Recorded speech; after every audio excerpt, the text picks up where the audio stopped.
You're now tuned in to the Soulful Stir with Tash and Diamond Symoné.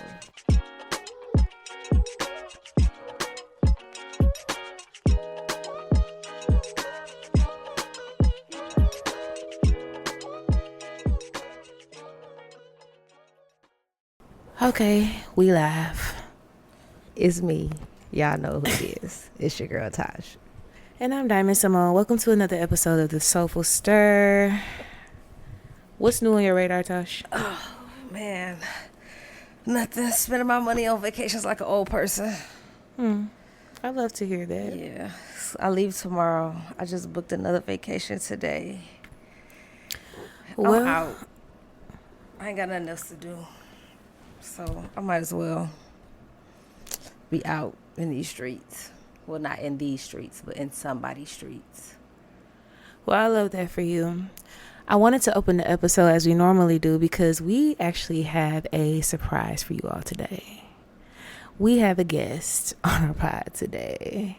A guess what? I guess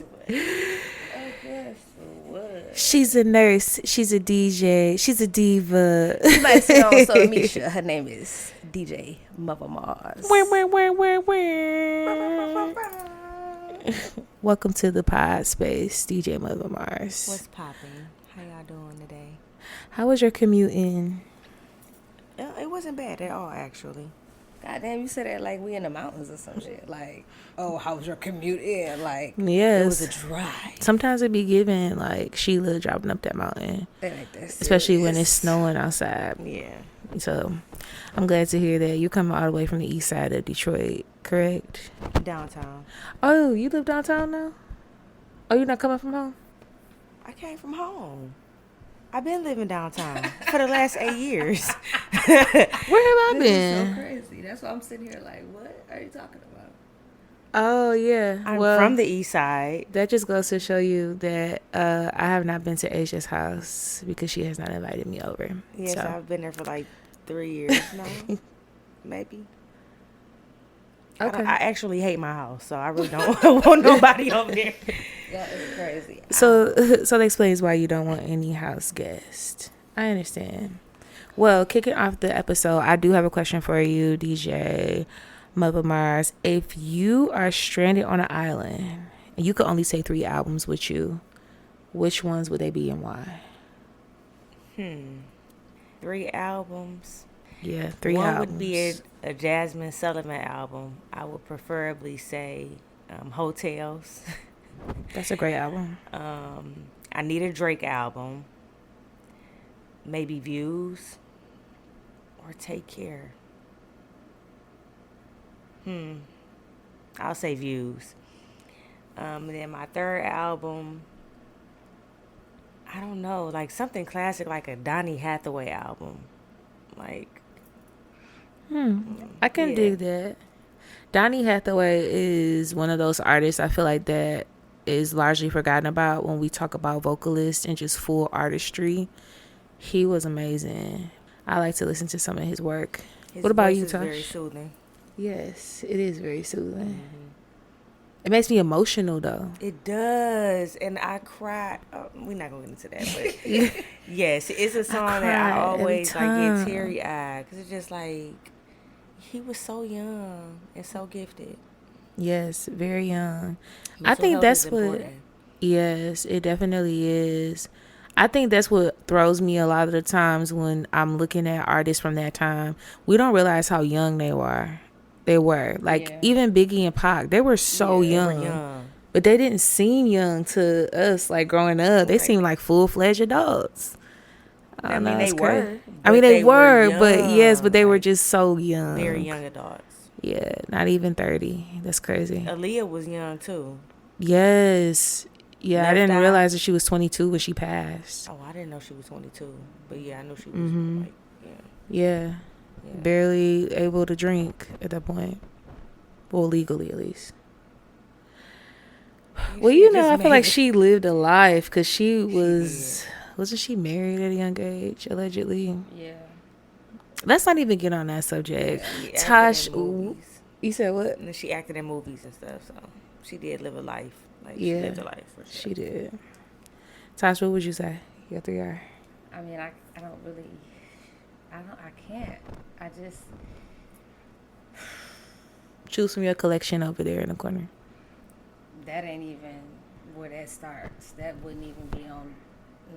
The only thing I probably have over there that I would say would be Amy Winehouse, Back to Black.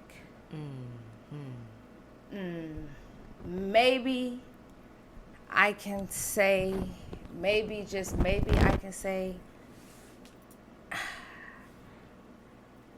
either Outkast, Southern Playalistic Cadillac Music, or Outkast, Stank on You.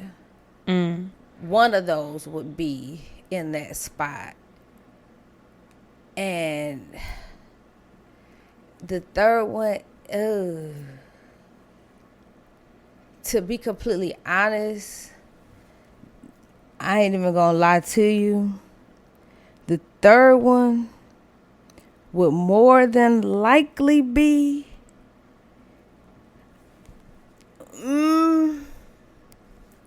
I can say with about 85% certainty it would be Al Green, I'm Still in Love with You.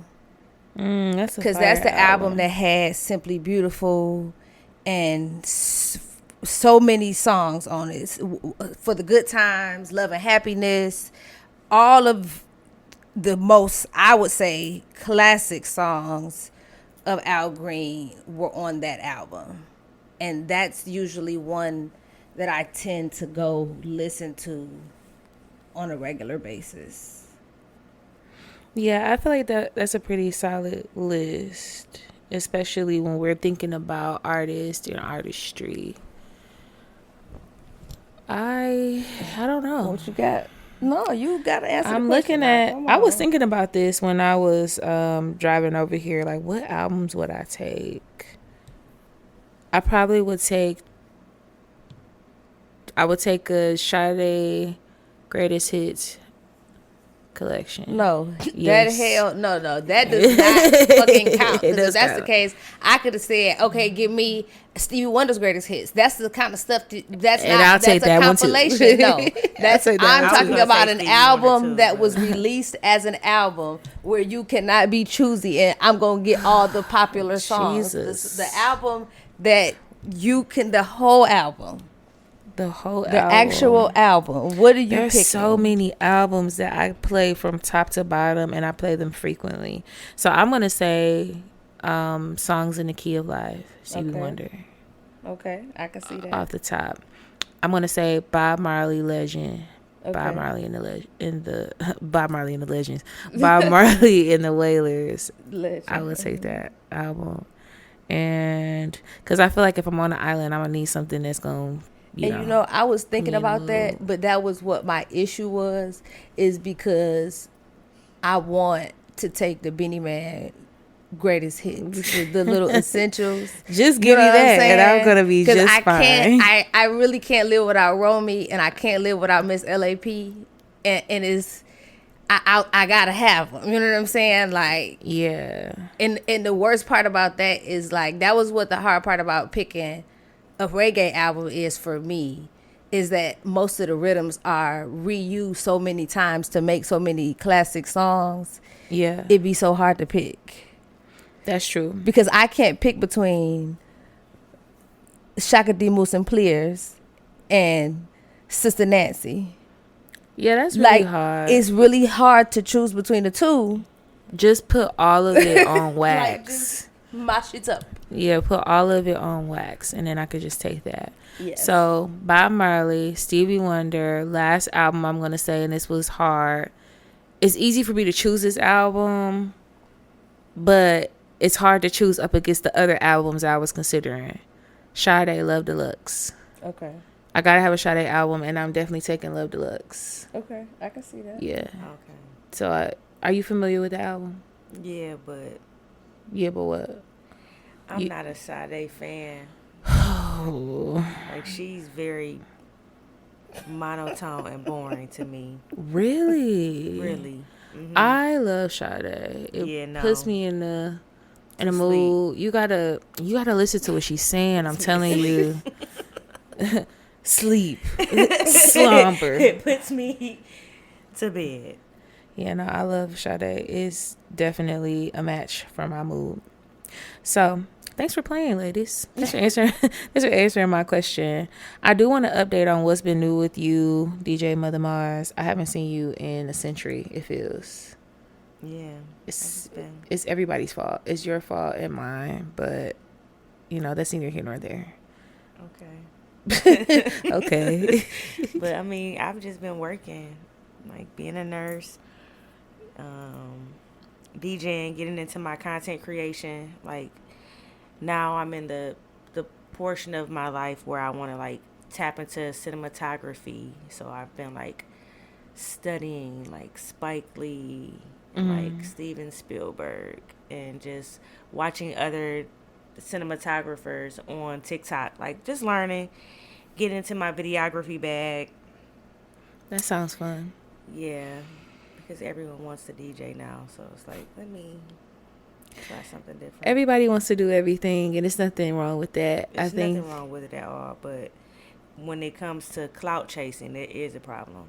Oh, okay. Yeah, I can see what you're saying. Between your fields of being a nurse and a DJ, and also now stepping into cinematography and photography, which one put you through the hardest training? I feel like I would say nursing, but what would you say was the hardest for you to grasp? Well, I've been in the healthcare field for a long time, so like a lot of it wasn't. Nursing school is very strenuous, and it's very traumatic. It's very traumatizing. Mm-hmm. So I would say, of course, nursing school, but I mean, anything is hard when you're first learning it. I mean, not necessarily, but yeah, I feel like some stuff can come to you naturally. Like I feel like I have a lucky hand at things like that. When I try to do something new, a lot of times it comes to me naturally, but the things that don't, it low-key be making me mad. Yeah. And so like I don't tend to stick with those things, which I think is harmful. I think I need to find at least two things that I suck at and just stick with it. But I was just curious. I did see your traction on TikTok and on Instagram with your content creation. And I was just curious as to like what that journey really looked like from the inside of going to nursing school, besides what we saw on the internet. So I was curious to see like which one was the hardest, learning how to DJ or, the stuff that you get into. Nursing school. Yeah. Learning how to DJ because I'm naturally musically inclined, so that came to me kind of, Yeah. But it's the nursing it's the schoolwork. Let me put it like that, because nursing school only teaches you how to pass the state boards. You don't really learn how to be a nurse for real until you get on the floor, like in the field. I've heard that too. Yeah, so like, I mean, I feel like that's with any job though. It's with any job, yeah. Like they train you for the testing and how to pass your assignments, right? But you really don't learn and get a chance to apply that knowledge until you're actually working. And like some people say, oh, clinicals, you learn how to be a nurse in clinicals. No, you don't. So what are you doing in clinicals? You just like everybody's clinicals is shadowing? Different. I didn't do anything in my clinicals actually, because everywhere that my clinicals were set up, it just always seemed like the state was there. And when the state is in the building, students can't be on the floor. Like, so I really had a very easy year. It was actually very easy. What is crazy to me is I think most people don't realize that any type of, well, not any type of, but depending on a certain level of professional school you go to, you don't learn how to do that profession in school. Because that's how it is in law school. You learn how to apply law, and you learn the general common law about certain things. So you don't even learn state specific law. You learn a general common law. You learn how to write briefs, draft motions.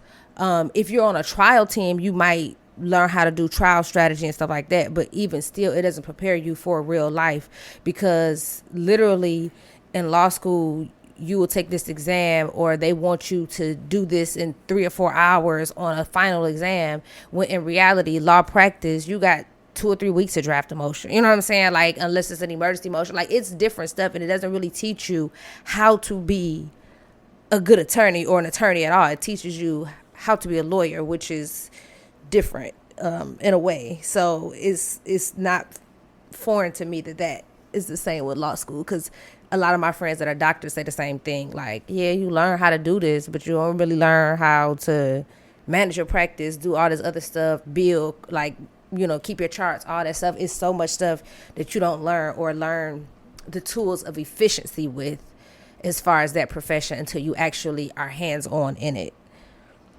Yeah, no, I can feel that 1,000%. I felt the same way when I was going through my training to become a doula.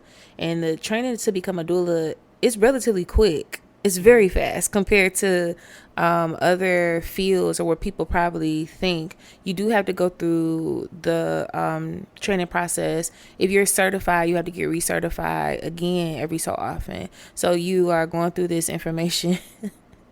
I'm looking at her face. Look, she the noise upstairs. But you're going through this sorry, y'all. This is just, we're dealing with a lot right now. All season we've been dealing with it.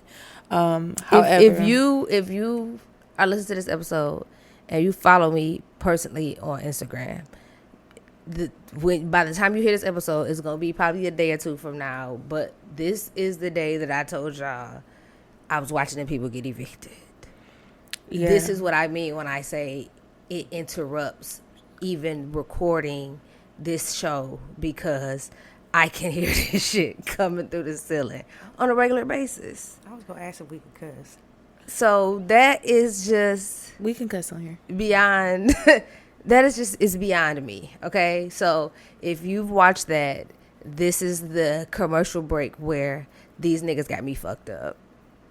Because even still, like, and I gave them like 3 days of amnesty. Like, y'all niggas can fight after they got the notice of the eviction. Because I was like, y'all gonna be up here fighting about who got y'all put out.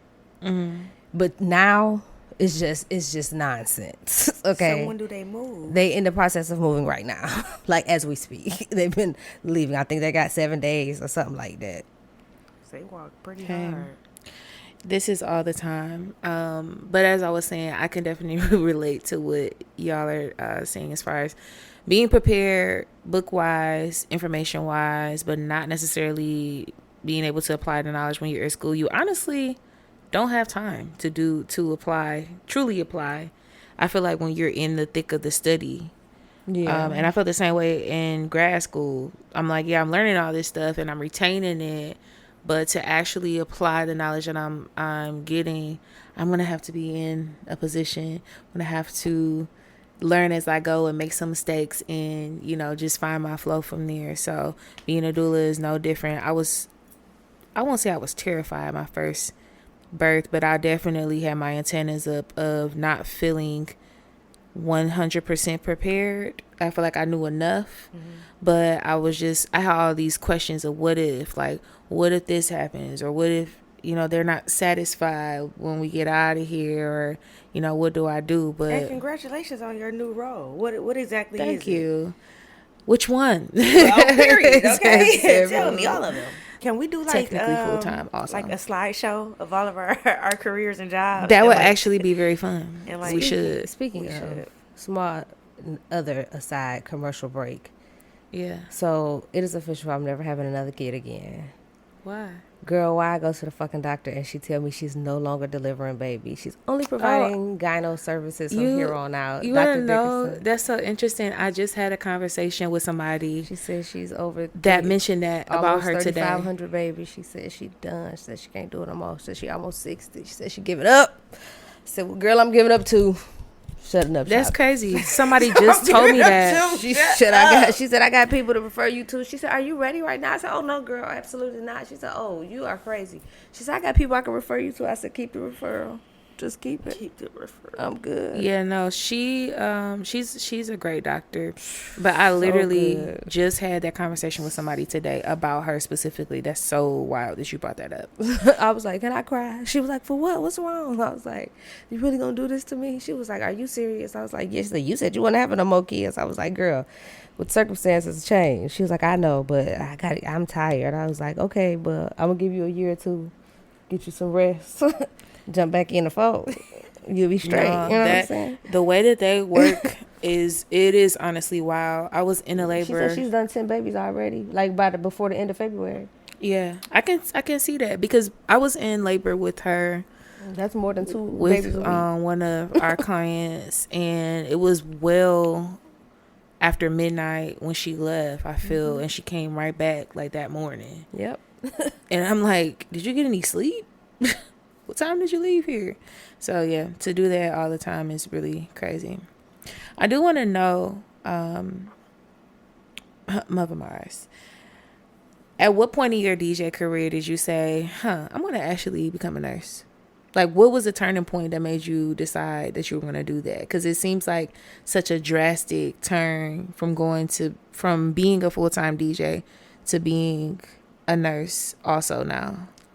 So I've been in the healthcare field since I was 17. So like healthcare that's all I know is music and healthcare. So it, like nobody, I mean, I don't know. Let me not say nobody, but I personally did not want to continue to wipe butt for the rest of my life. So the next step is to become a nurse. So it's just like DJing full time. I had a lot of time on my hands, like literally sitting in the house, not doing anything. Why I might as well go back to school, like while I got the time. Yeah. So it just made sense for me to go back to school to be a nurse, just to see how I like it. Because everybody be like, oh, are you going back for your RN? No. The answer is no. Like nursing is cool. Like you can make a lot of money, but me personally, I don't see myself being a nurse for the rest of my life. No. You know. Well, I don't think it's anything wrong with it. I feel like we're here for a human experience, and I think that it's okay for you to shift gears and for you to change your mind, because you may change your mind one good time and you land somewhere where you like, actually, I can't do this for the rest of my life. Yeah. I feel like that about doula work, or people ask me, because I'm really bad at posting on social media, they'll ask like, are you still a doula? Or even with like art, I did take a significant break from art for various reasons, but they'll ask me like, do you still paint? And I'm like, yes. Like, these are things that I could do for the rest of my life.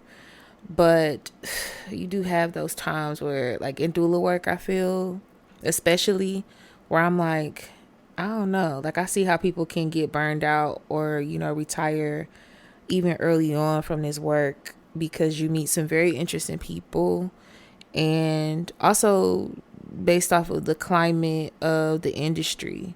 So speaking of the climate of the industry, I know you mentioned like a lot of people are becoming DJs and there's a lot of clout chasing involved, especially in the city.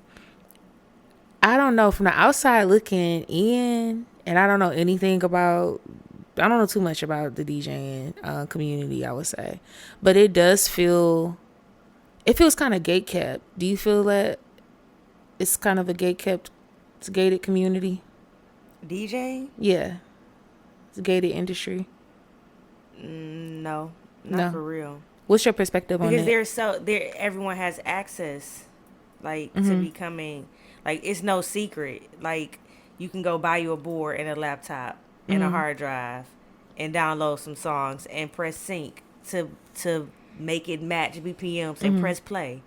Like, I don't think that's very gatekept to me. So I didn't mean in terms of the educational aspect, but the aspect of opportunity and how people are able to garner opportunities in the DJing field. Oh, like expanding. Yeah, expanding and just getting opportunities, because I see a lot of the same DJs that get on doing the same events, or I won't say doing the same events, but you see the same names that kind of pop faces, up. Yeah, same faces. Because, people have their favorite DJs, and then like also them might be the DJs that take certain prices. It's like everybody's hourly rate is different. So like, if I know that this DJ gonna always take this price, like my pet peeve in being a DJ is when somebody asks me my rate and then be like, oh, well, I can do this. Why did you ask me my rate? Because you didn't care. You didn't care about my rate because you still wanted to pay me what you want to pay me. Like, just let me know up front. Hey, this is what the rate that I'm able to pay. Are you willing to take it? Stop asking me my rate if you're not willing to pay my rate. Like that. So like, yeah. So I don't know. Like with the DJs who you see their names a lot, like, you know, they got their community. They got their promoters who really like them, who feel like they can like bring a crowd out, whatever the case may be. I mean, so yeah.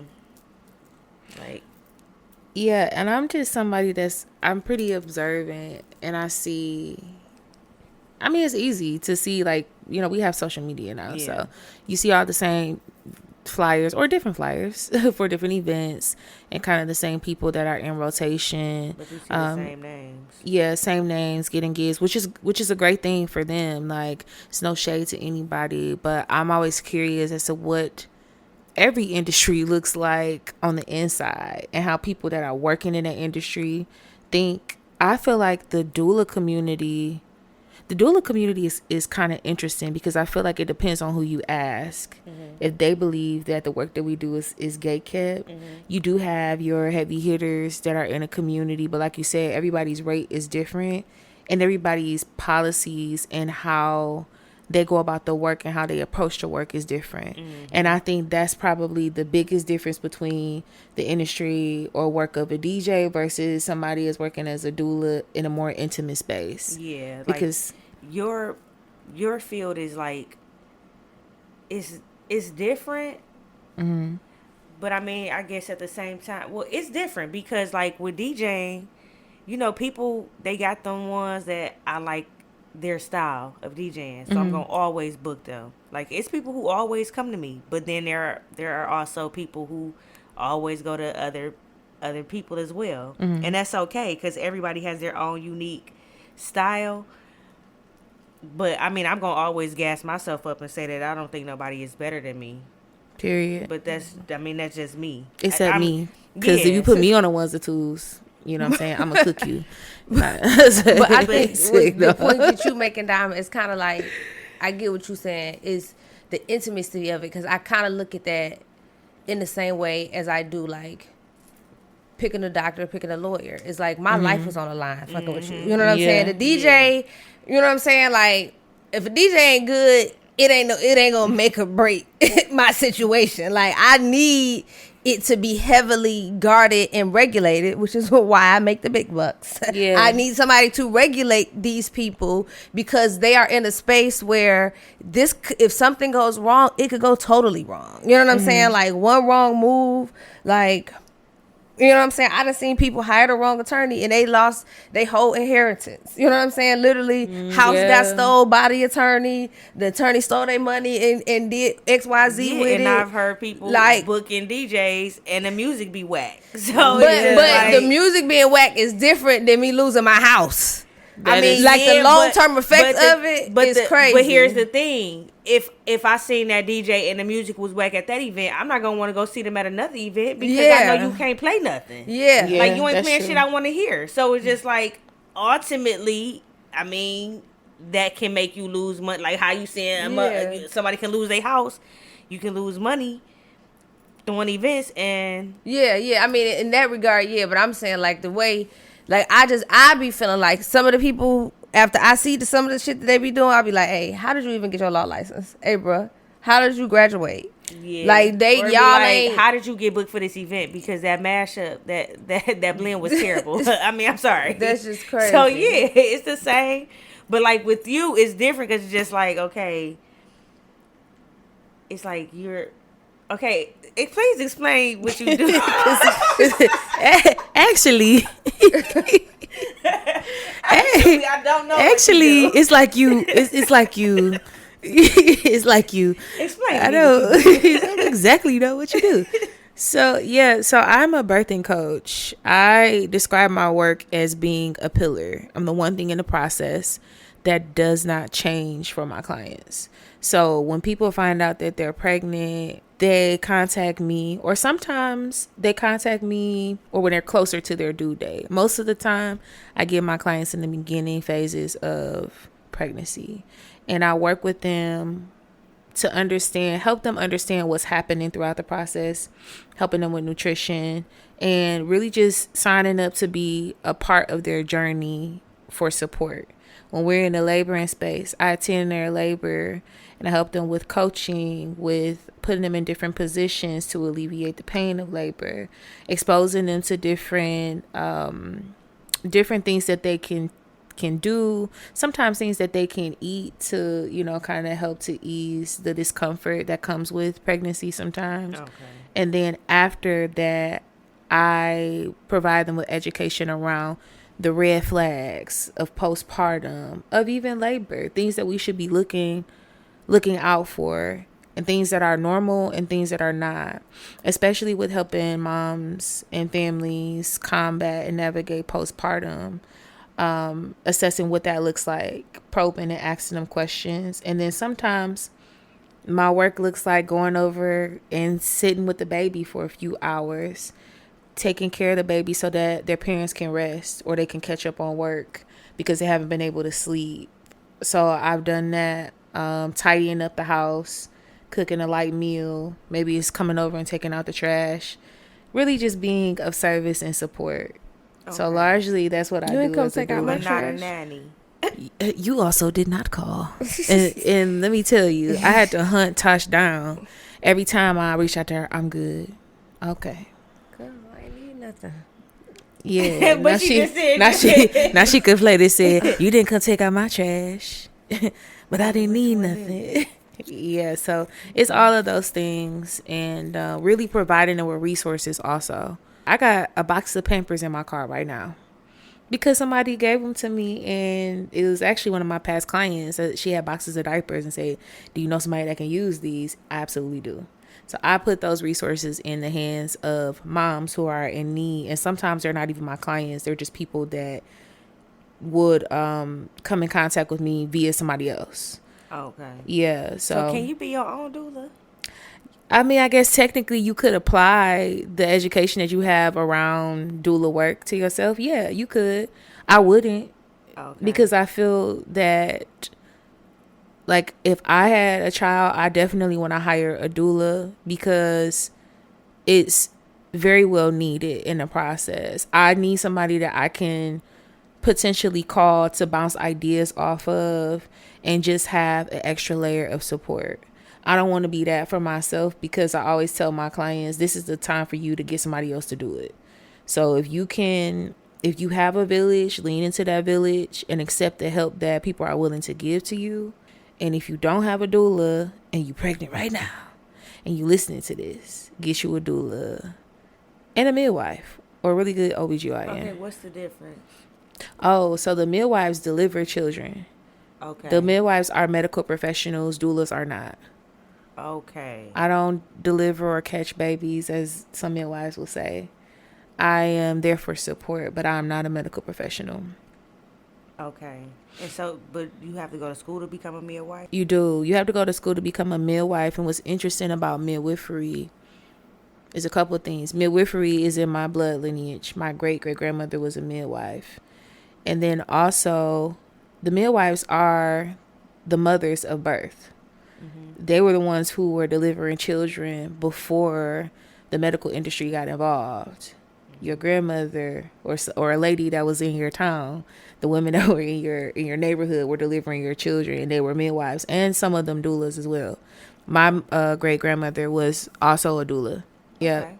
So I do want to know, like, as somebody that's gaining more traction on socials, and I'm sure you come across different people, different profiles and comments, and even in your everyday life, what is the biggest misconception that people have about you being both a nurse and a DJ? Or maybe even your, like, just you in general, like, what's the biggest misconception you feel like they have?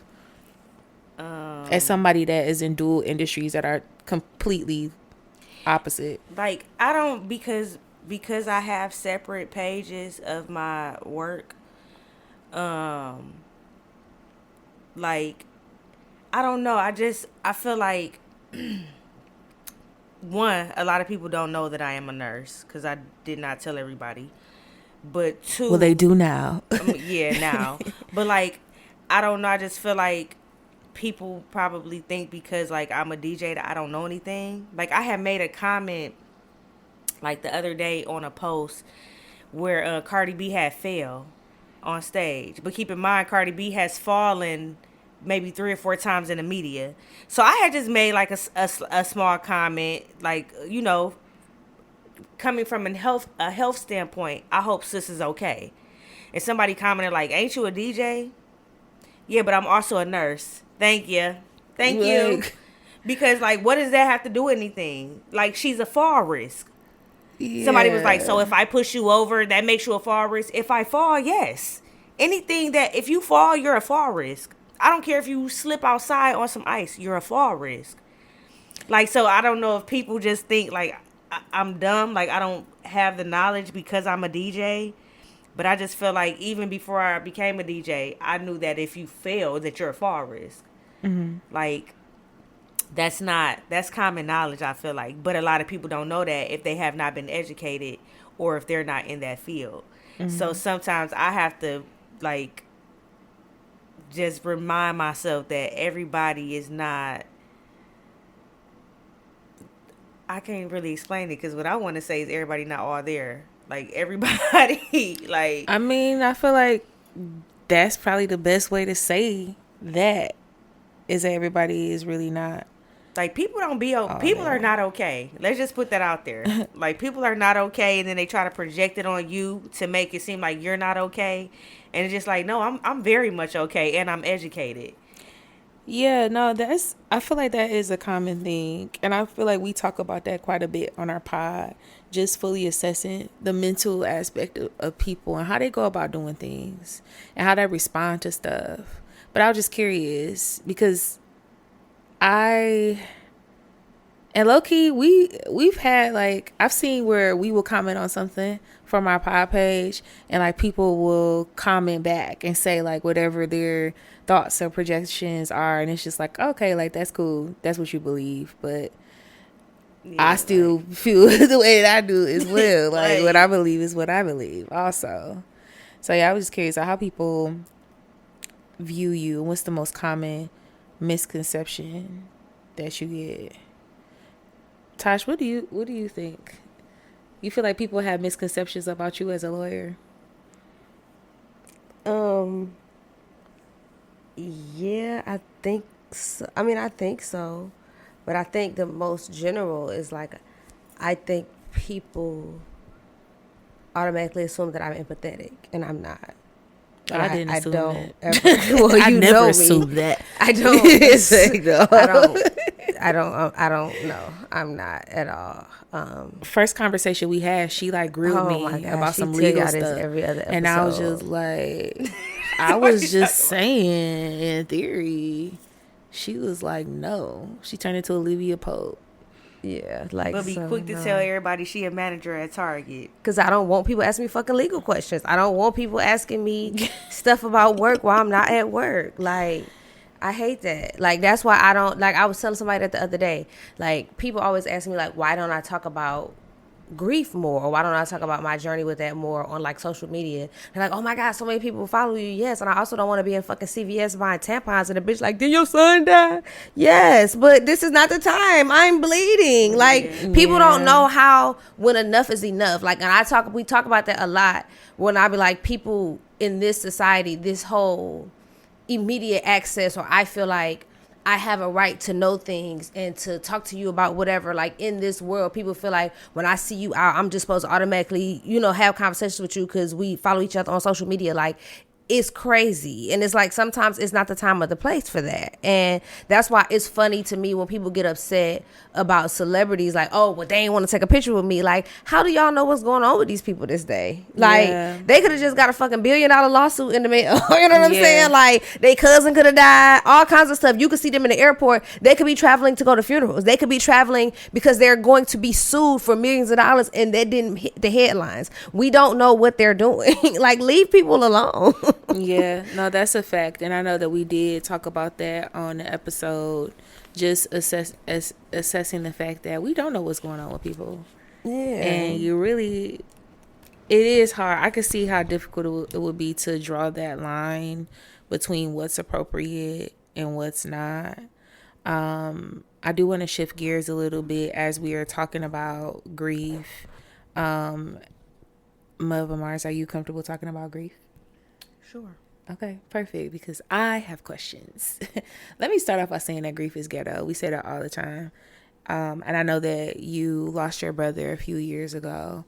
And I just want to ask, and I feel like we never really had conversations around grief, because I had not, at that point when you lost your brother, I had not experienced grief in close proximity yet, as I would in 2023.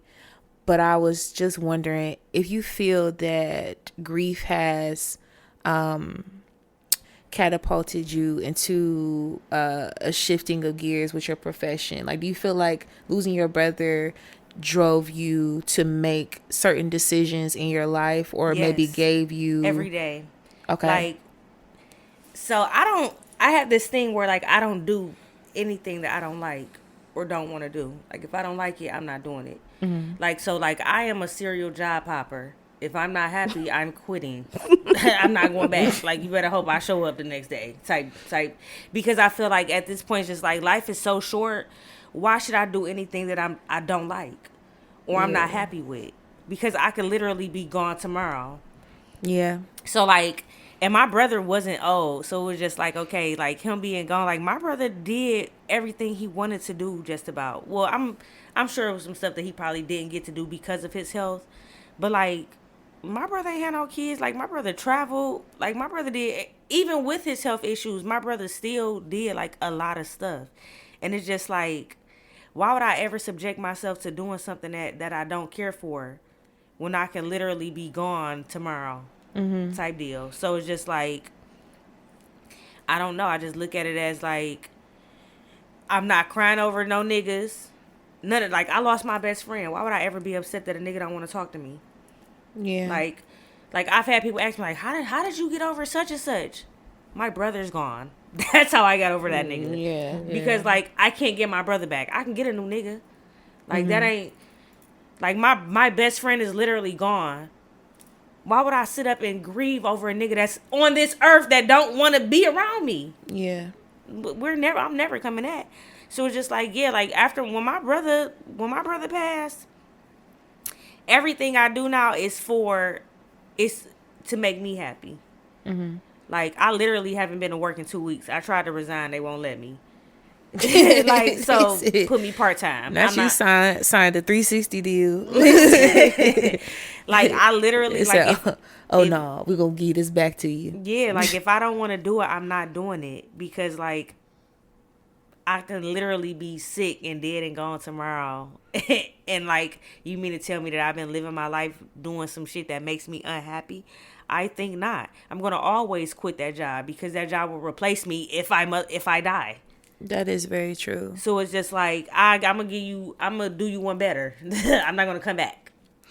Yeah, no, I feel that 1000%. And I'm glad that you, because I did have that question of how has grief directly impacted how you approach your work as a DJ and as a nurse.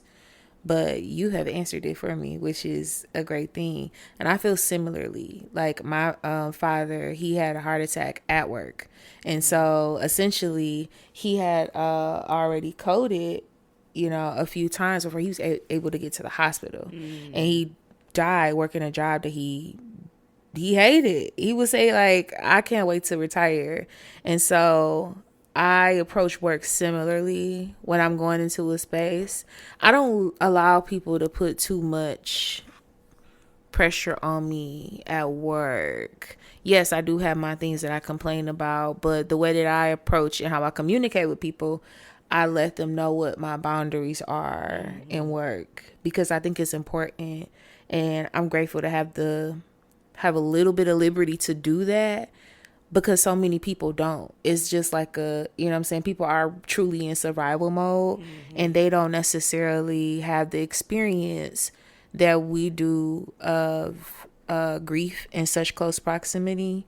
But I also think that everybody is not as evolved to know how to approach work from that perspective, to say, you know what, if this is robbing me of happiness, and I view life as such a short amount of time that we're here having this experience, then I'm just going to leave and find something else. But people are like really brainwashed.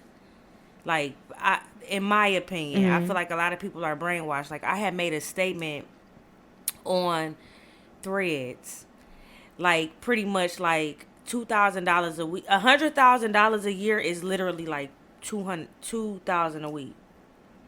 So like $100,000, it may be a little bit more, maybe like $104,000 a year is $2,000 a week, because we did the math, because it's 52 weeks in a year, whatever the case may be. In this economy, that's not a lot of money. So people like, oh, you sitting at $8,000 a month is not enough. You living above your means. You materialistic. You ain't got God in your life. We gonna stop right there. I'm not even about to read the rest of your message just off the strength of you telling me that I don't have God in my life, because God is funding my life. How did you get all of that from me just assessing that $8,000 a month is not enough? Yeah. In this and the prices are not going down. $8,000 a month is not enough. Whether you got kids, whether you don't got kids, bills are expensive.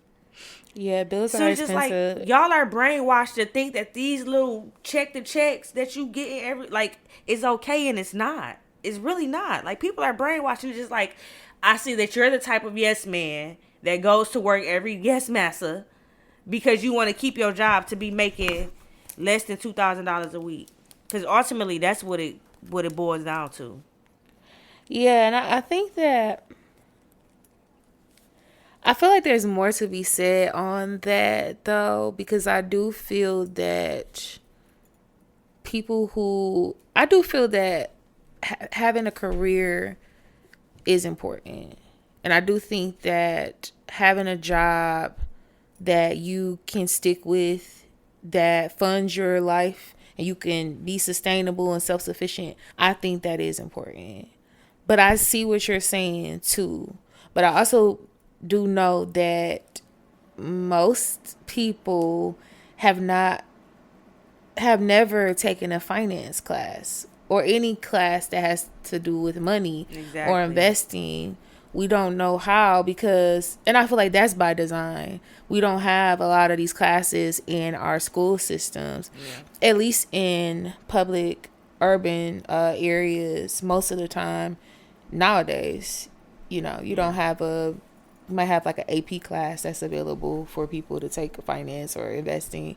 But as part of the curriculum, the core curriculum, I don't see that or hear kids talking about that. Knowing how to how to do common things like balance a checkbook, or how to spend, money, how not to spend money, how to effectively save and pay bills, about credit, all these different things. And I see that now daily working with youth, when I'm asking them questions about, well, what did you learn today? And do y'all talk about this? And they're like, no, we don't talk about any of that. So I think that's a part of it as well. What would you say, Tash? What? In terms of where Tash is taking notes. No, I'm getting ready for the next segment. I have something for soundtrack that I want to do. So I was trying to prepare my notes. I was working ahead of the class. I'm thinking about how Asia said that a lot of people are brainwashed to believe that the money that they're making, the small amount of money that they're making, is, it's the end all It's be okay. all. Yeah, it's not and okay. not, they don't really, a lot of people do not take initiative or have ambition to go out and say, you know what, I can do better than this, and I will do better, and I can get more. Like, you jumping down my throat because I want to see the 'Cause world. they don't- And yeah. I want to Yeah. travel And so- and do things that are not free. So $8,000 Yeah. a month is not It's a not- lot yeah, because no, there's for more sure. things. I want to buy properties. I want to like start businesses, and I want to try, and I want to travel the world, and I like sweet ass shit. Yeah. I like nice cars. I like big houses. So $8,000 a month is not enough. Yeah. And if that makes somebody mad, you just gonna be mad and broke. Like, I don't Yeah. know what to tell you. So because, I'm like, looking at it from a perspective of being ambitious and job hopping and having this one side of a way of thinking, and then versus having a career and being stable and being simply content. I feel like there is a difference between those two things, and then being in the middle where you're okay with making the bare minimum and not we need those people. and you don't want to challenge yourself. But we need those people in this world because those are our people, our cashiers, and our and that's okay because we need them. Yeah. And I'm never looking down on nobody. We need people who are complacent because how else is the world gonna run? That's true. So it's just like, yeah, more power to y'all. Like, we love y'all. I'm an ally. Yeah, complacent, or even, I mean, I feel like people that are complacent are in those positions, but also just people that are there for a stepping stone. You know, they're in those positions too. Yeah, Start but their that's jobs. different because you want more out of life and you know that you just passing through. It's people who are at these jobs for 20 and 30 years retiring from these jobs. And that's okay. Telling you that you don't have God in your life. Yeah, pretty much. Pretty much. Like, what? Like, yeah, You don't have God in your life because you want so much money. Like, what? But God is literally funding my life. Yeah. So, I'm going to let you have it. And I'm going to let you be stuck in your hometown with doing what you've been doing. Yeah, I mean, ultimately, we're all we are all passing through, and everything is temporary, right? Facts. We're all living our separate lives, and people going to do what they want to do at the end of the day. You can't make anybody see your perspective At all. or believe, in what you're saying. But that remark of you not having God in your life it is very crazy to hear somebody say that or read that on social media. I feel like that would have irritated me. Like, what? I had to write up. Who are you talking to, first of all? Yeah, like, I didn't even finish reading the paragraph. After I said, it ain't even no point in me even conversing with you. Because you don't even know me. Yeah. But, I mean, it's common on social media. And speaking of people not knowing people on social media, did y'all see Dion Cole host the NAACP Awards? Oh, yeah. He did that prayer. Yes. And all the Yeah. people that hopped in his DMs after that prayer. No, I didn't see that part.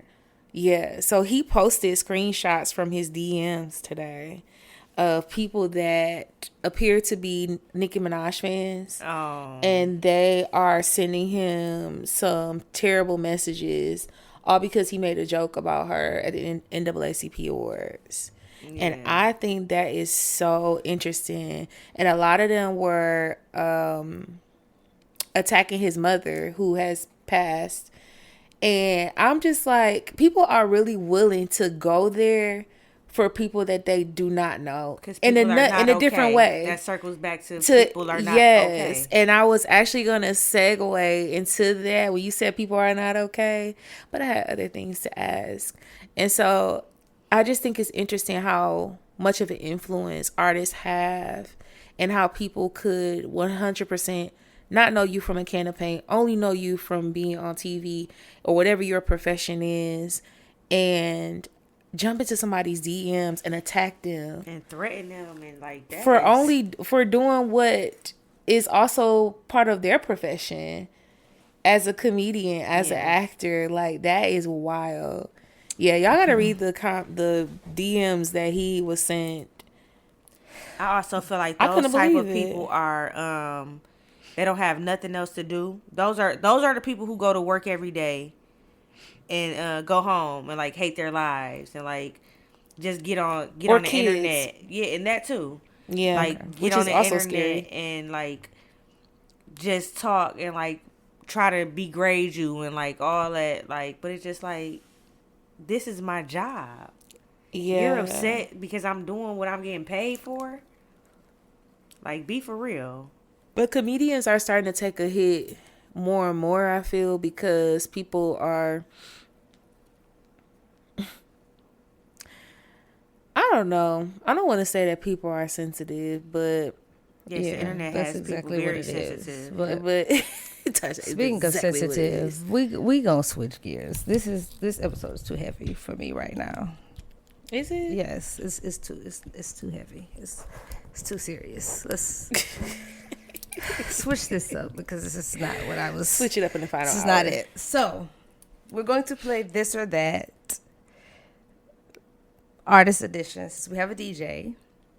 And some of these are obvious comparisons, but some of them I just kind of want to know why y'all are going to choose what you choose. So I'm going to start with the most obvious ones first, and then we'll just kind of branch out. Because I want this to spark a little conversation around music selection and why. And I hate to do this, because I hate to do this out the gate, because I hate this fucking question. Prince or Michael Jackson? For me, I'm gonna say Prince. I'm probably gonna say Prince also as well.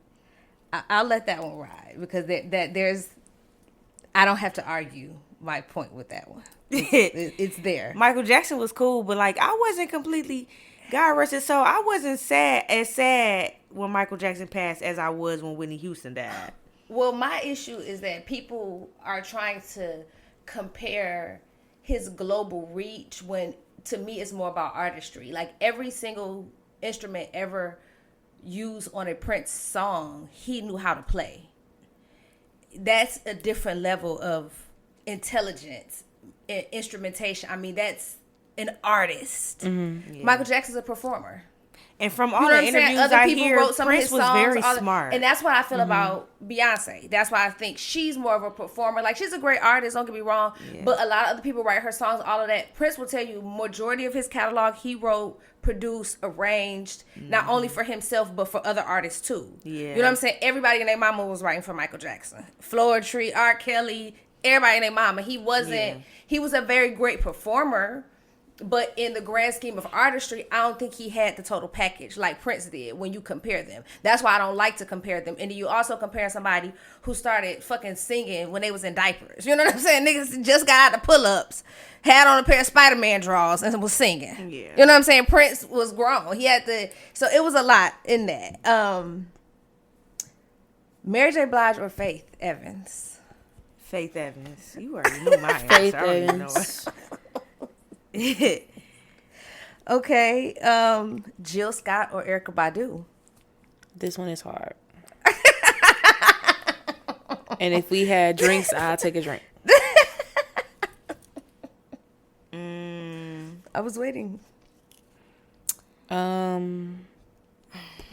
This is really hard.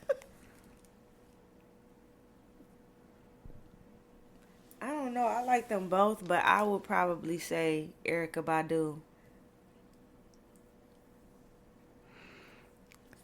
I'm gonna say Jill. I'm thinking about, and it doesn't discount anything that either of them have done because I love them both equally. But I'm thinking about the sound, and I'm thinking about seeing Jill live vocally. I'm thinking about all of that. I think I would say Jill. I'm also thinking of like Erykah Badu was out before Jill, but I feel like Jill was working behind the scenes quite a bit, and like her story too. That's all tying into what my decision, because I can't make it just off of like music alone. Or even like personality from how we know them, the perspective of which we know them. Okay. That was hard. Like, 112 or Jagged Edge? Jagged Edge. Oh, really? But I don't know. I'm not familiar with enough of 112's work to truly make a decision. But vocally, yes, I'll say Jagged Edge. I would say, I don't know, that's hard. We should have said Boys to Men. No, because that would have made it easy. That's the whole point. I guess I would say, I would probably say 112. Okay. NSYNC or Backstreet Boys? NSYNC. Backstreet's back. All right. I'm definitely going to say NSYNC, though. Okay. You not picking. Like, okay, so I mean, who would you pick between NSYNC and Backstreet Boys?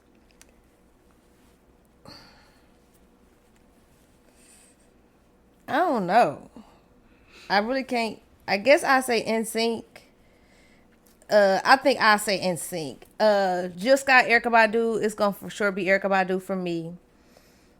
Jagged Edge versus 112 is, I think, the hardest one, because as much as I want to say 112 for sure, it's like 3 or 4 Jagged Edge songs that I keep in rotation on a regular basis that I just cannot live without. And for sure, Mary J. Blige over Faith for me. And I love Faith. Don't get me wrong. I listen to Faith all the time, but for me, it's going to be Mary. It's for sure going to be Mary. And my last one is going to be Tupac versus Biggie.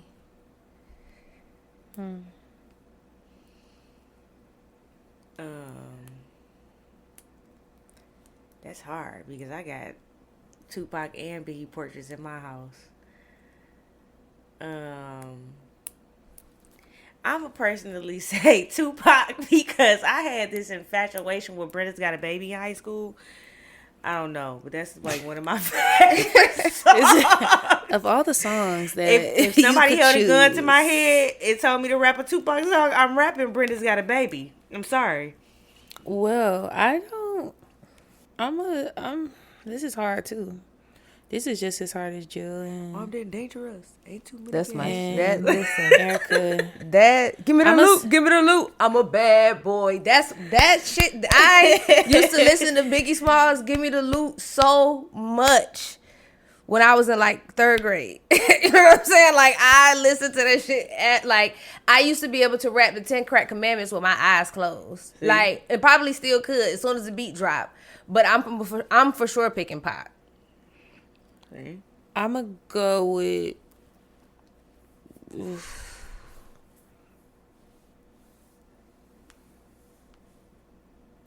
I'm gonna go with Biggie. Okay. And honestly, as an adult, I feel like I am not as familiar with their discography as I should be. Who? Pac? With Pac Both and Biggie. okay. I feel like I need to revisit as an adult and truly listen to the music from top to bottom. So this is where it gets good. So my bonus question is, would you rather spend 24 hours in a room with Soulja Boy or Finesse 2 times? Honestly, they both about to be.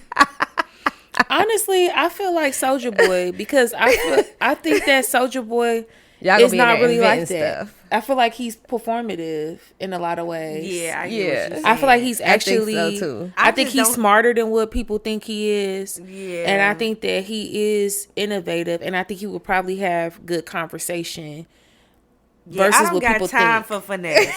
I don't. Like I'm all not that familiar. yelling he be doing. Oh my God! packet, You don't be no seeing them merch. videos where he be screaming on Oh Instagram? yeah, he like, said no Screaming. merch. Screaming. Yes. No I merch. don't want to be in a room with you because you can't even keep your tone down. He just Yeah, we would get into it. Yeah, but like they both about to be high. Like so, it just what kind of coked out rage do you want to deal with?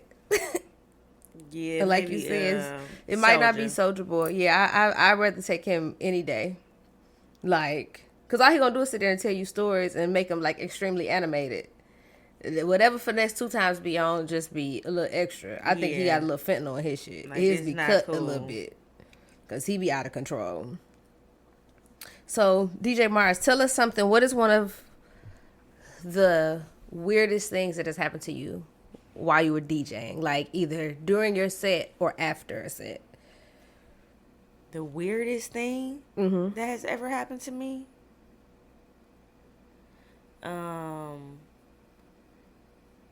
I can't think, like, off the top of my head. But I will tell you a pet peeve is when I'm setting up to DJ and someone comes to ask, hey, you the DJ for tonight? I immediately started telling them no. That would piss me smooth You think off. I'm setting up for a man? You think I'm setting up this DJ equipment for a man? Or for anybody else? Like, what do you mean?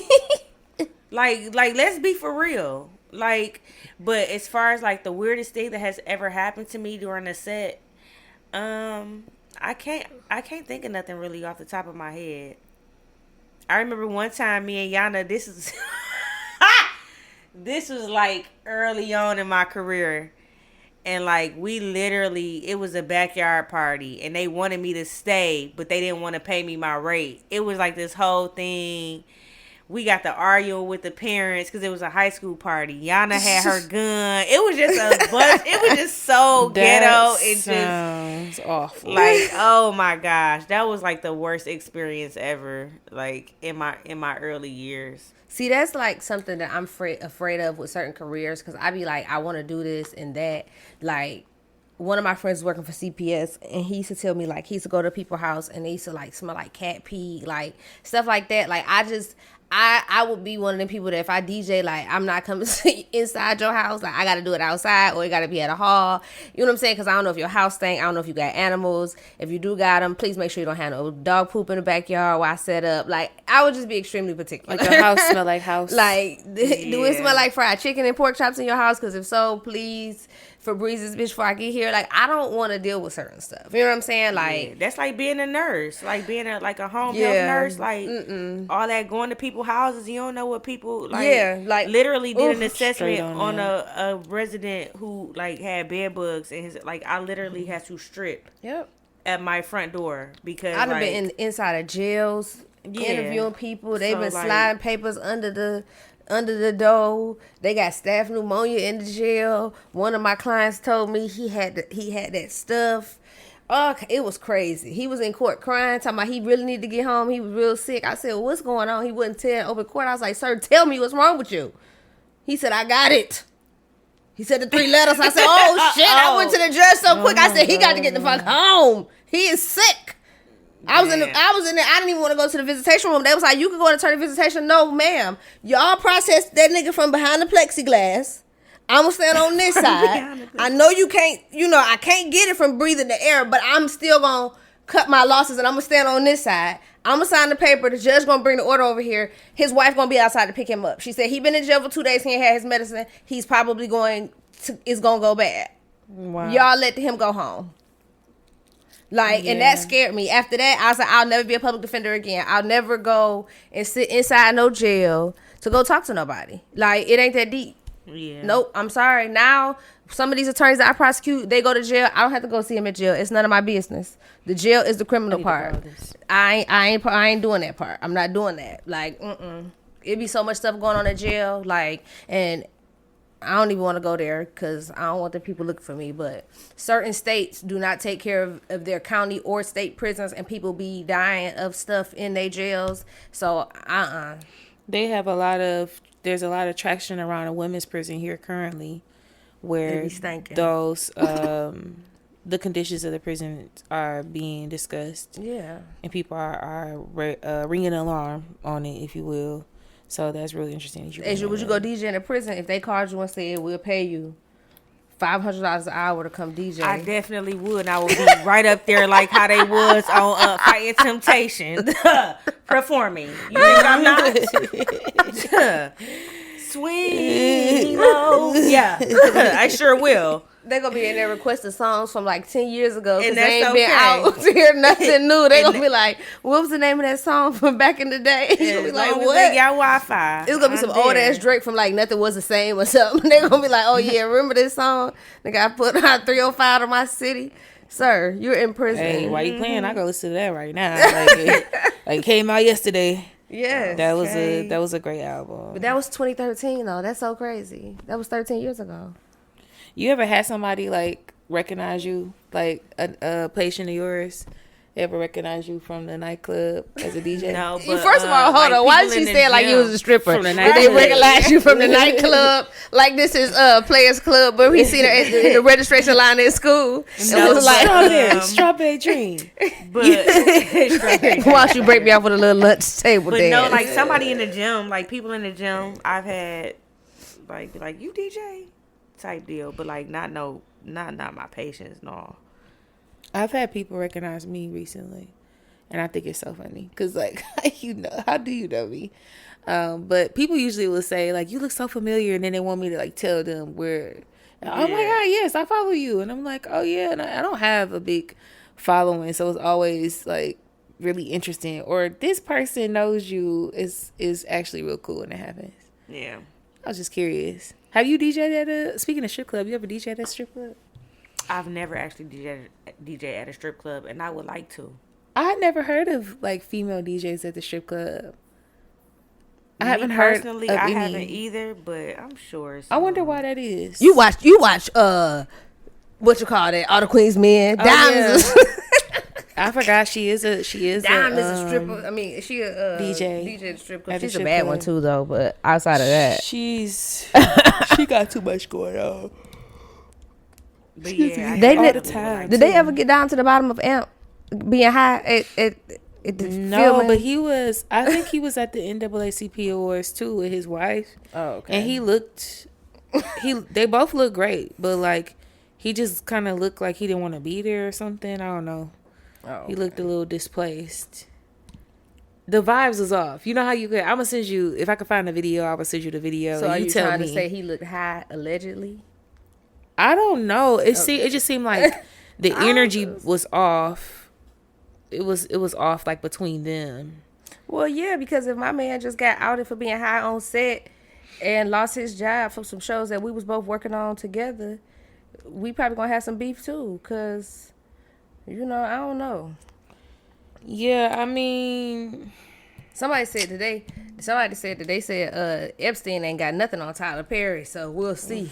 Maybe it's coming out. What? Maybe it's at the house and she found out. Maybe he came Listen. home and his booty smelled like Tyler Perry. What? Maybe he Perry came smell home like? and his booty smelled like Tyler Perry. Oh my god. I don't know, but I don't know. I had to get that out. I think I have Tourette's now. What does Tyler Perry smell like? I don't know. But what do y'all think other celebrities smell like? Like I honestly, I think somebody like Al Green smells like cinnamon rolls. Like I feel like when you come up on him, he smell like cinnamon.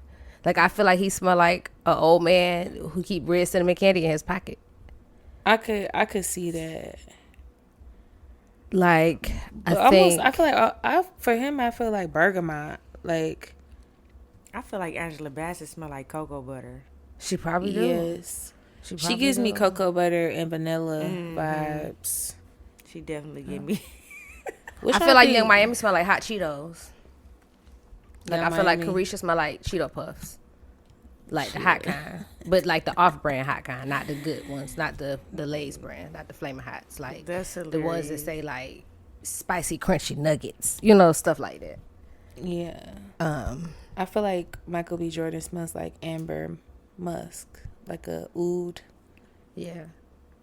I feel like Boosie smell like onion rings, and I hate to say that because I love Boosie, but I feel like he smell like onion rings. What you think Ply smell like?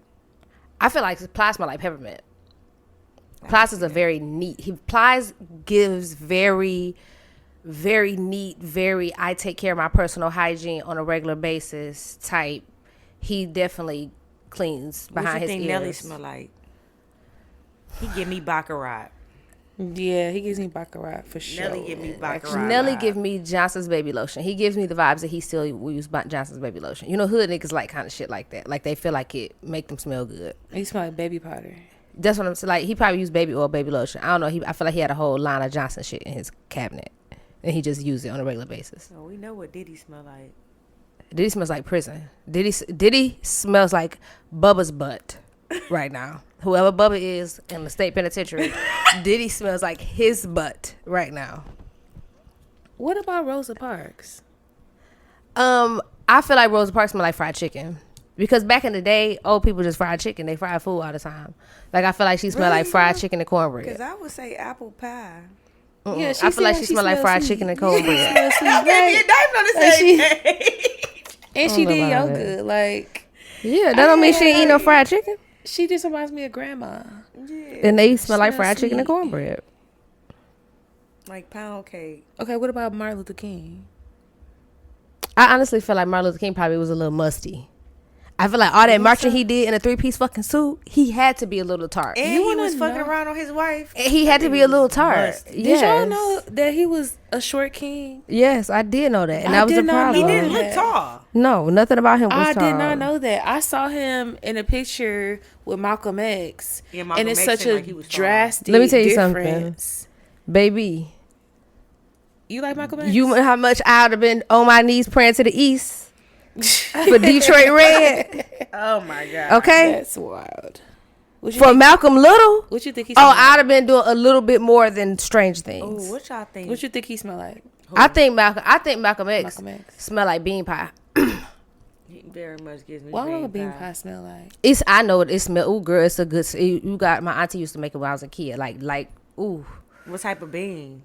They take it's a special kind of bean. I forgot what it's called. I know they use a white northern bean too, but they use another kind of bean, and then it's like cinnamon and all like. Oh, these beans for real. Like, Yes, I'ma have gas bean after I pie eat it. is made from beans. I'm gonna have gas after I eat It's it. like it's formed like a custard. It looks kind of like a sweet potato pie, but it's made out of beans. It's a bean pie. And it got cinnamon, taste sugar. one, but Oh like, my God. what if I can get- take you to the, you know who makes some good bean pie, Asia? Remember when you DJ at that event? It wasn't a mosque, but it was the Islam event. It was on 6 Mile somewhere, and the dude said he cooked all that food. The Muslim dude, he cooked the food. We went. It was like some little Muslim event. It was on 6 Mile. It was a long time ago. He got like a little deli or a bakery or something, some food place, and he made some bean pie because he had food at that thing that night, and it was so good. I wonder if he's still open. I think I followed him on Instagram. I don't be remembering. Yeah, that was some good bean pie. What's the most memorable gig you had?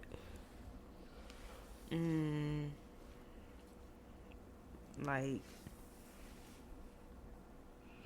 a wedding. I remember a lot of my gigs. It's just that a lot of gigs that I don't remember. It's just something to be like, yeah, no. It doesn't jog my memory. Yeah, what's one gig that you was just like, oh my God, like you just felt so much lighter after, felt inspired. You feel like Feel I did inspired. that. This was a great night. What a night. What's the gig you left and you said, what a night. I don't know. Like,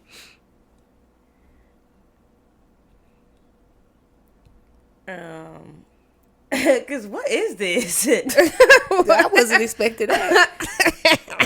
Y'all know we always had something going on on the What is TV going in the on? background, and so I put on. So there's a black guy. Commercial break, guys. There's a black guy. Tay Diggs is portraying Lance Herndon. Lance Herndon was a black billionaire in Atlanta in the early 90s. He was an architect and like a real estate developer. Oh, well, Black History Month's over, but little known Black History fact.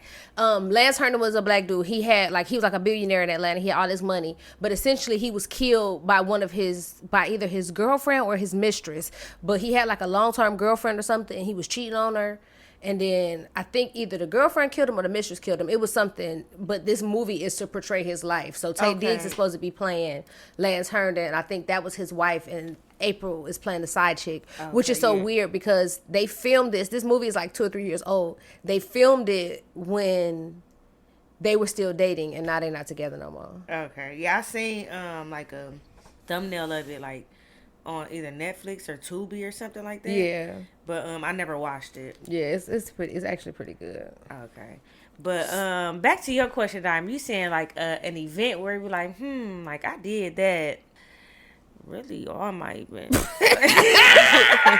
There's not a single one that I would take Every out. last one. You feel Right. like, what a night after the fact. Like, you know, there is some events where it'd be like, dang, like, why I ain't play that song? Or like, like, but for the most part, I feel like I give my best in all my events.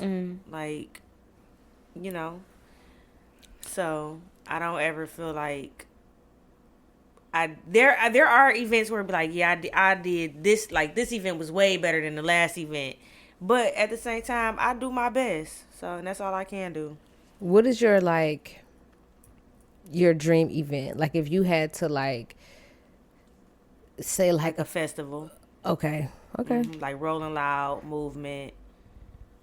Like Okay. Things of that nature. Well, I know that we're slightly over time, but I do want to ask. I have a couple questions I want to ask. Because I do want to, we have this segment that we call the Delicious Dive. And I want to know, what's the weirdest thing that you've eaten? The weirdest thing that I've eaten, I'm such a picky eater. Like, and I'm a texture I know. eater. That's why I want to know, what's the weirdest thing that you've eaten? That you would just like, I would not eat that again.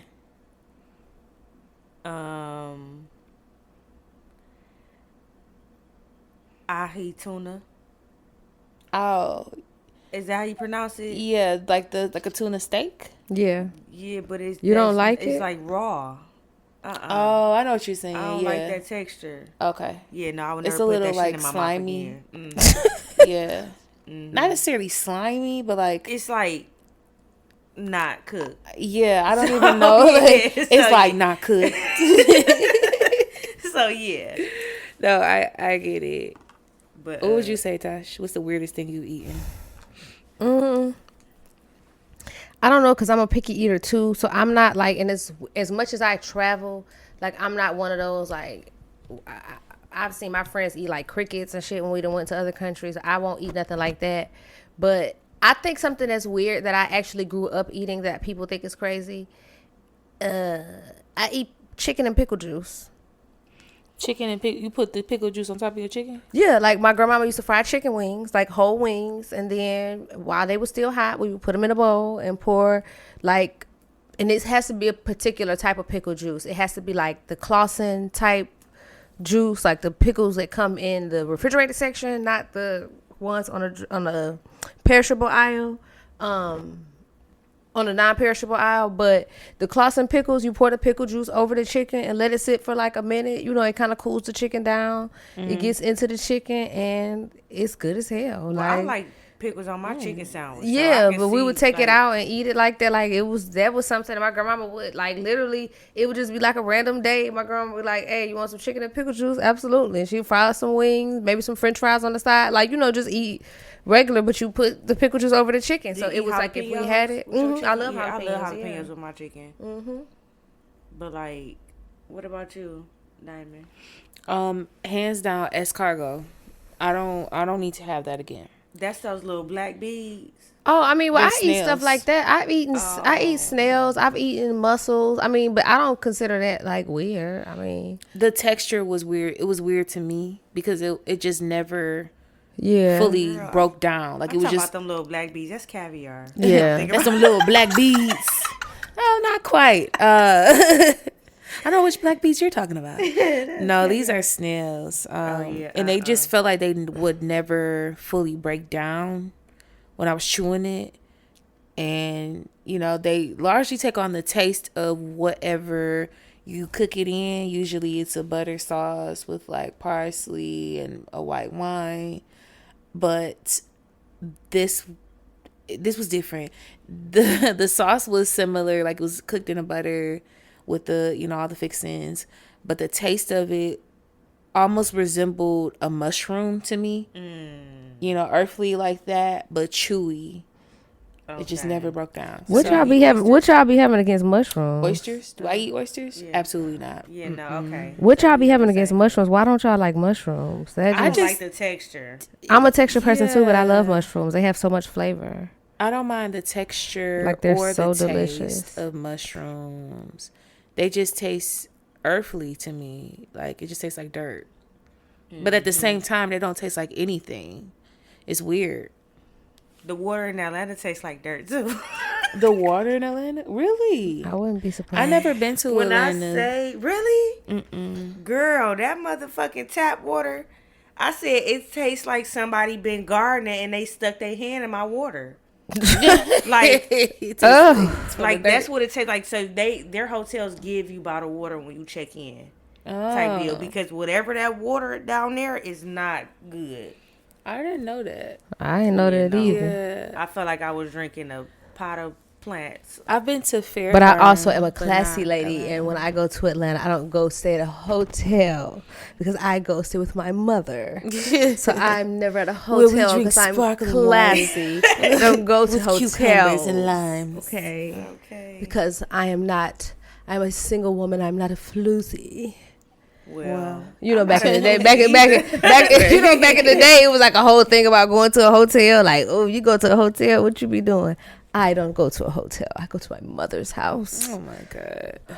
Well, speaking of floozies, no, I'm just kidding.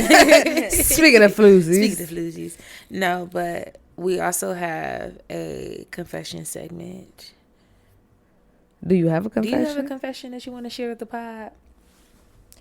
It could be a spicy story. It could be a funny story. It could be a story that people just wouldn't believe actually happened to you. Something that you want to get off your chest. This is for that dusty, crusty. It's like, no, this is for Rachel. You big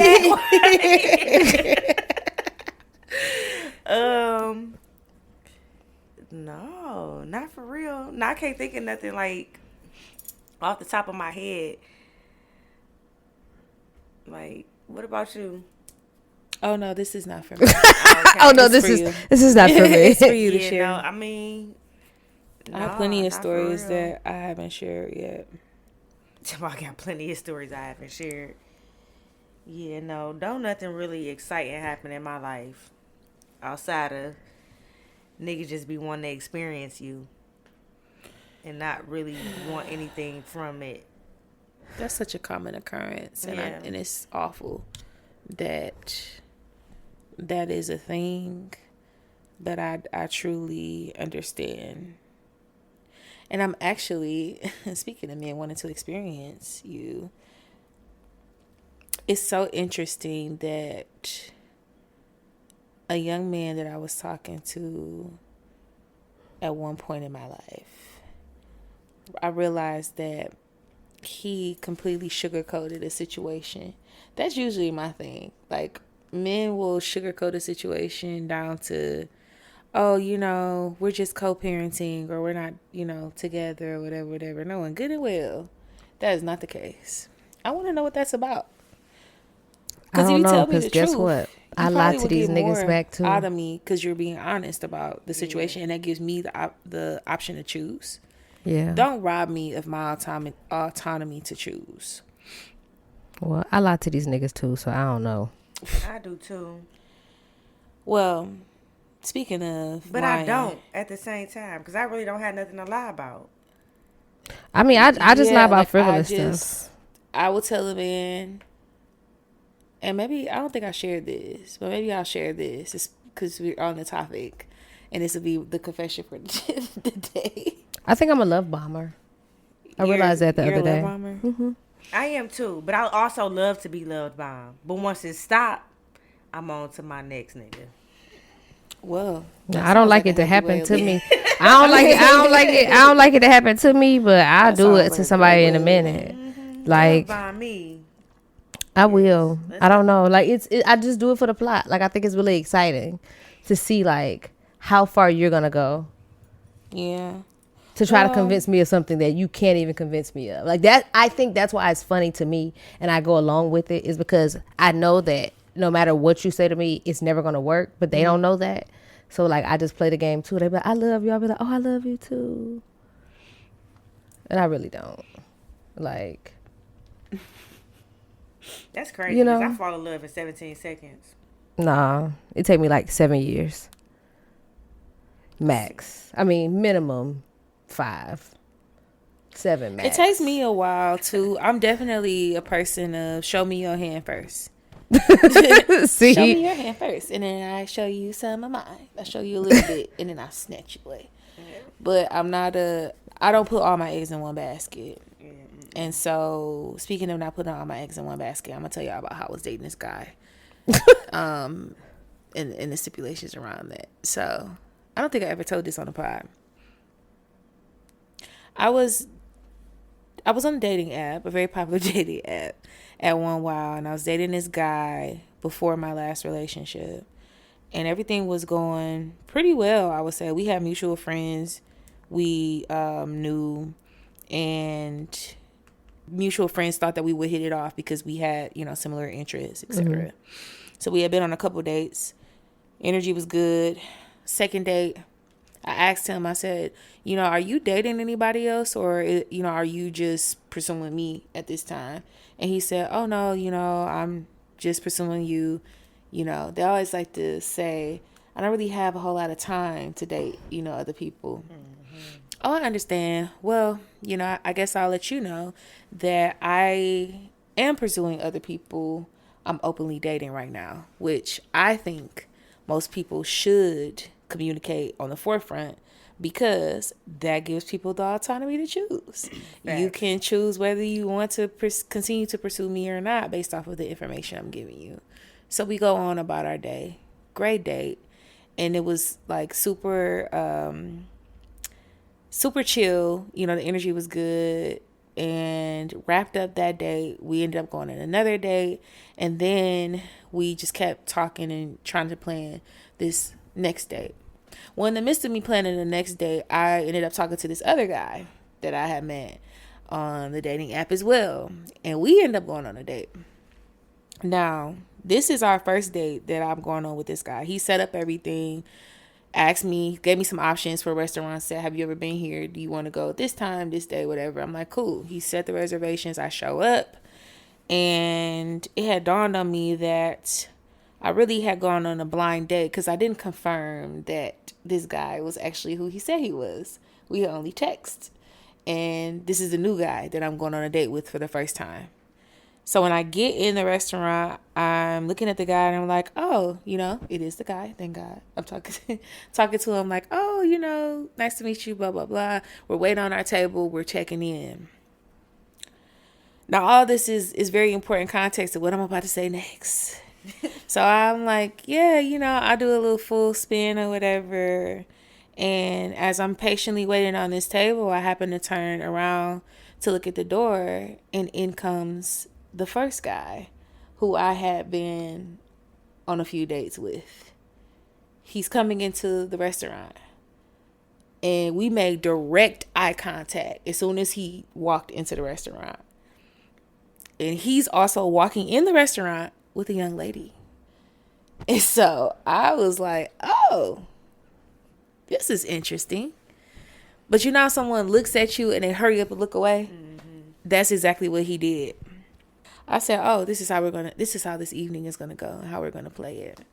All right, cool. But what was he supposed to say to you? Nothing. There was nothing to be said. So as they get closer to the credenza, I noticed that I know this young lady that he's with. We're in the same sorority. And so, not only are we in the same sorority, but our lines are pretty close. Like one, right after we cross. So we hug each other. I haven't seen her in years. Super sweet, beautiful young lady. Cool. I go back to my date. I don't say nothing to him. He says nothing to me.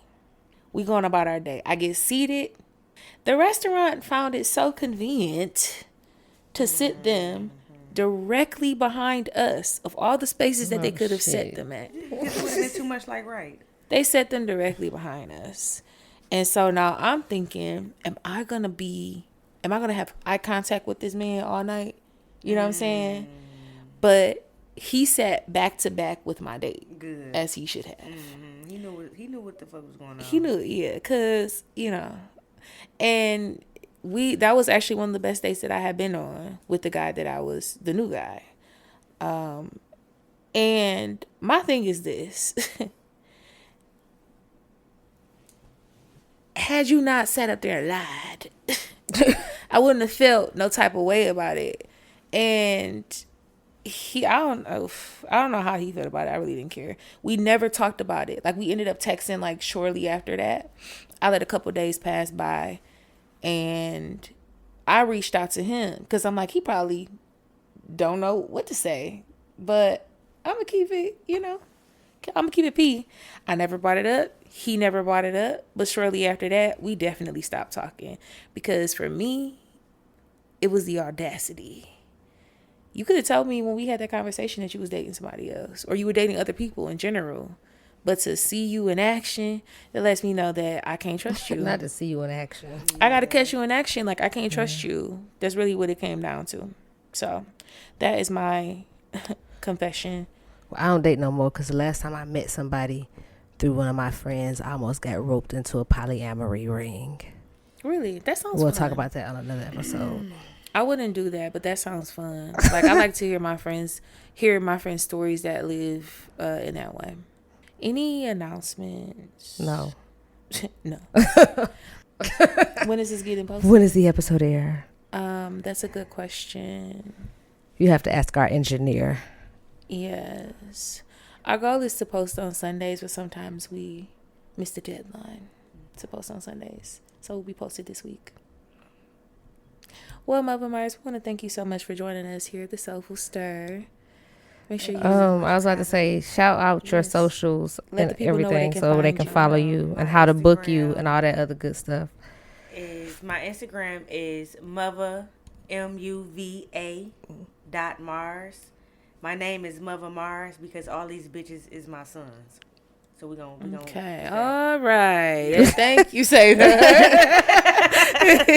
right, wrap it up. That's a wrap. And cut. But yeah, no, you can follow me on Instagram at Muva.Mars, TikTok, the DJing nurse. Yeah, I can't tell y'all my Facebook, but Will they find your links to book you on your pages? yes, you can find my links to my emails to book me through DM. I take a few DMs from time Do you to only time. work local? Are you? No, I travel. Okay. If need be. I am a traveling and mobile DJ. I do all events, concerts, weddings, baby showers, birthday parties, school events, church events, anything you name it. You name it. Yes, and I do. I am very open format, eclectic. Yes, and y'all gonna be seeing more content coming from me because I'm about to get into doing short films. Great. You can record our first short film. Coming to a theater near you. Well, thank you again for joining us, and thank y'all for tuning in to another episode of The Soulful Stir. Follow us on everything: Instagram, Facebook, at The Soulful Stir. Engage with our content on YouTube as well. We are at The Soulful Stir there too. And if you want to be in my top 8 on MySpace, send me $50 to my Cash App. Yes, send me $50 as well, and then I will tell her to put you in the top 8. So, Speaking of, really quick before we get off, did you ever hear about that scam? Did I tell you about the scam where those 2 white girls were auctioning off and selling one of their friends' virginity? Like, the one girl listed her friend, like put a picture and was selling her virginity online, and people, like men, were bidding on it and sending her the money. And like clearly like never had a intention on doing it or like any of this. I don't even think the girl was really a virgin. Like, but people were, I don't know what she did to convince them or whatever it was, but people were literally sending money. Like, they made hundreds of thousands of dollars from this scam. No, but I love that for them because Yeah. people shouldn't be the way that they are. Absolutely not. Like, yes, that's terrible. But yes, y'all, thank you again for joining us. This has been another episode of your favorite podcast, The Soulful Stir. Bye. Bye.